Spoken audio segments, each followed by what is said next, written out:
காவிரி ஆற்றிலிருந்து திடீரென்று நீர்வரத்து அதிகரிக்கப்பட்டிருக்கிறது. தமிழக கர்நாடக எல்லையான பிலிகுண்டுலுவுக்கு நீர்வரத்து தற்போது 6000 கன அடியாக அதிகரிக்கப்பட்டிருக்கிறது. கடந்த 6 மாதங்களாக வினாடிக்கு வெறும் 200 கன அடி மட்டுமே நீர் வந்து கொண்டிருந்த நிலையில் இன்று 6000 கன அடியாக நீர்வரத்து இருக்கிறது. கூடுதல் விவரங்களை வழங்குவதற்காக செய்தியாளர் விவேகானந்தன் இணைகிறார். விவேகானந்தன், திடீரென்று நீர்வரத்து அதிகமாக என்ன காரணம்?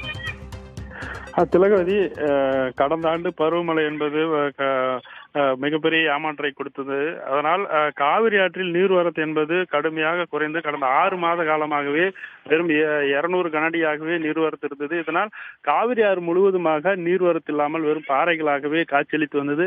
இந்நிலையில் மாதந்தோறும் தமிழகத்திற்கு திறக்கப்படுகின்ற அந்த தண்ணீரை திறக்க வேண்டும் என்று தமிழகத்தின் சார்பில் வலியுறுத்தி வந்தனர். ஆனால் கர்நாடக அரசானது போதிய அளவு தண்ணீர் தங்களிடம் இல்லை, அதனால் தண்ணீர் திறக்க முடியாது என்று உறுதியாக சொல்லியிருந்தார்கள். நேற்று கூட சித்தராமையா அவர்கள் ஒரு துளி நீர் கூட தமிழகத்திற்கு தர முடியாது, ஏனென்றால் கர்நாடக மாநிலத்தில் கடுமையான தண்ணீர் தட்டுப்பாடு ஏற்பட்டுள்ளது என தெரிவித்திருந்தார். இந்நிலையில் தமிழகத்திற்கு குடிநீர் தட்டுப்பாடு ஏற்பட்டதைப் போலவே கர்நாடக மாநிலத்தில் குறிப்பாக பெங்களூர் நகரத்திற்கு கடுமையான தண்ணீர் பஞ்சம் ஏற்பட்டது.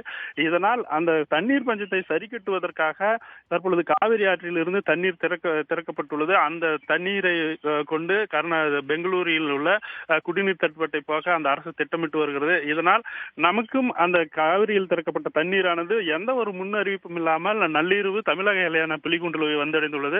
இதனால் கடந்த 6 மாத காலமாக வெறும் 200 கனஅடியாக இருந்த நீர்வரத்து தற்பொழுது திடீரென 6000 கனஅடியாக அதிகரித்துள்ளது.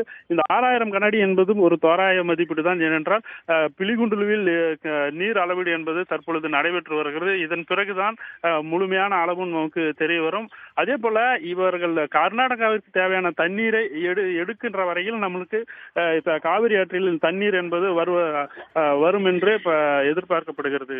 திலகவதி, விவரங்களுக்கு நன்றி விவேகானந்தன்.